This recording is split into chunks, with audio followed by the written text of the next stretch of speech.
ఇష్టానికి ఈరోజు జగన్ బయటకు వచ్చాడు. వాస్తవానికి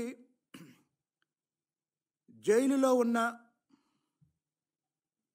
తమ సొంత మనుషుల్ని లేదా తమకు కావాల్సిన నేరస్తుల్ని పరామర్శించడం అనేది వైఎస్ ఫ్యామిలీ సాంప్రదాయం. కాబట్టి ఏదో ఒక కేసులో నేరస్తులై ఉండి జైల్లో ఉన్న వాళ్ళని పరామర్శించడం అనేది వైఎస్ కుటుంబం సాంప్రదాయం. కాబట్టి మూడో తరంలో కూడా ఆ సాంప్రదాయాన్ని కొనసాగించే క్రమంలో ఈరోజు జగన్మోహన్ రెడ్డి గుంటూరు జైలుకి వెళ్ళి నందిగాం సురేష్ని పరామర్శించాడు. అదొక అంశం. మరి నందిగాం సురేష్ విషయం మాట్లాడుకునే ముందు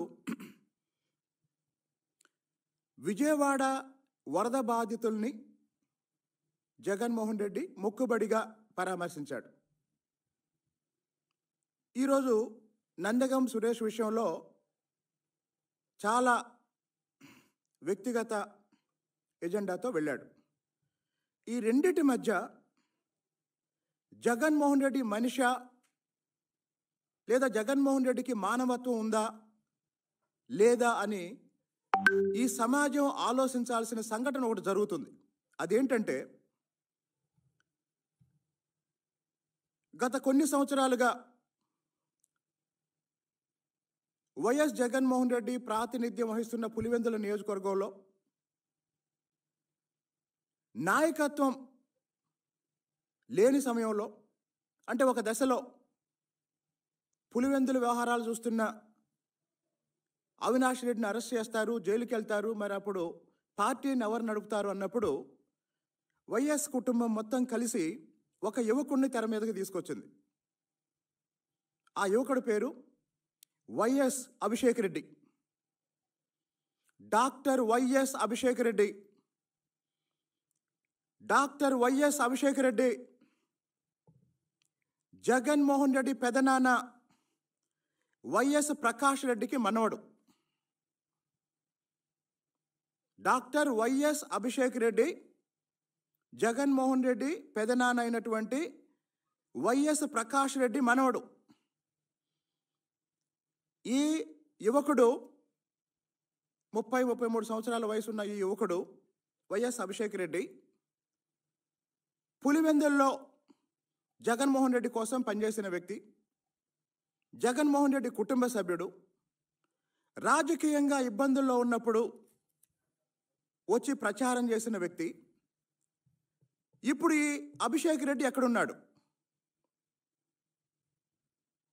ఈరోజు గుంటూరు జైలుకెళ్ళి నందిగం సురేష్ని పరామర్శించిన జగన్మోహన్ రెడ్డిని అడుగుతున్నాను, నీకు తమ్ముడు వరుసయ్యే, నీ కోసం పనిచేసిన, నువ్వు ఇబ్బందుల్లో ఉన్నప్పుడు నీ కోసం నిలబడ్డా డాక్టర్ వైఎస్ అభిషేక్ రెడ్డి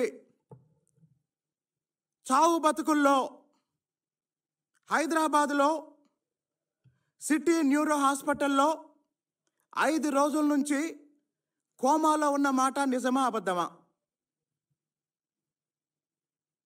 నీ కోసం పనిచేసిన అభిషేక్ రెడ్డి, నీ కుటుంబ సభ్యుడైన అభిషేక్ రెడ్డి పులివెందుల నుంచి నీ కుటుంబంలో ఉన్న మీ బాబాయిలు, మీ పెదనాన్నలు, మీ బంధువులందరూ, అంటే అవినాష్ రెడ్డి కుటుంబం, అలాగనే వైఎస్ కుటుంబంలో ఉన్న దాదాపు అందరూ హైదరాబాదు వెళ్ళి హైదరాబాదులో ఎప్పుడైతే ఒకప్పుడు నువ్వు కోడి కత్తికి ఎక్కడైతే చికిత్స చేయించుకున్నావో అదే హాస్పిటల్లో, సిటీ న్యూరో హాస్పిటల్లో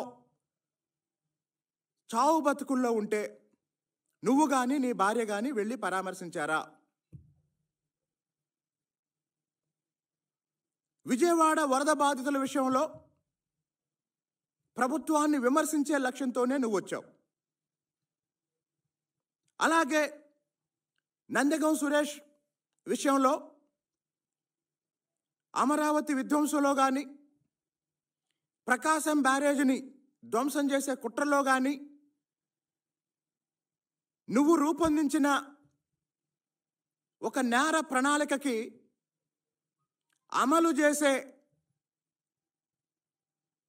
నీ పార్ట్నర్ ఇన్ క్రైమ్ కాబట్టి నందిగం సురేష్ కోసం ఈరోజు బయటకు వచ్చావు. ఇప్పుడు అందరూ ఆలోచించాలి, కుటుంబ సభ్యుడు కోమాలో ఉండి 5 రోజుల నుంచి సావు బతుకుల్లో ఉంటే బ్రెయిన్ స్ట్రోక్ వచ్చి పులివెందుల్లో ఉన్న, బెంగళూరులో ఉన్న, ఇతర ప్రాంతాల్లో ఉన్న వైఎస్ కుటుంబ సభ్యులందరూ వెళ్ళి పరామర్శించి వస్తుంటే జగన్మోహన్ రెడ్డి కానీ భారతి కానీ ఎందుకు ఇద్దరిని చెప్పాల్సి వస్తుందంటే, ఈ కూటమి ప్రభుత్వం ఏర్పడిన తర్వాత వీళ్ళిద్దరి పని ఏంటంటే, భారతీయది రాత, జగన్ది కోత. భారతి రాస్తుంది, ఏమని రాస్తుంది?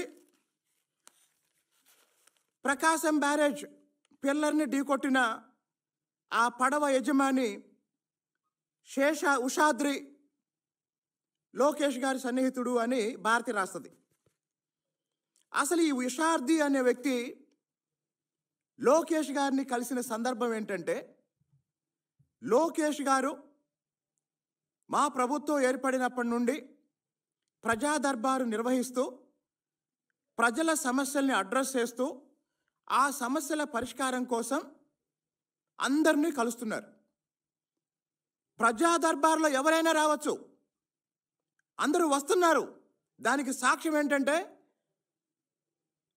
ఈ పడవల యజమాని అయినటువంటి ఉషాద్రి ప్రజా దర్బార్కు వచ్చి లోకేష్ గారిని కలిసి వినతి పత్రం ఇచ్చి ఆ పడవల వాళ్ళ సమస్యల గురించి చెప్పుకొని వెళ్ళారు. ఆ ఫోటో వేసి భారతి ఏమో రాస్తుంది, జగన్ ఏమో కూస్తాడు. ఇప్పుడు వీళ్ళిద్దరిని అడుగుతున్నా నేను,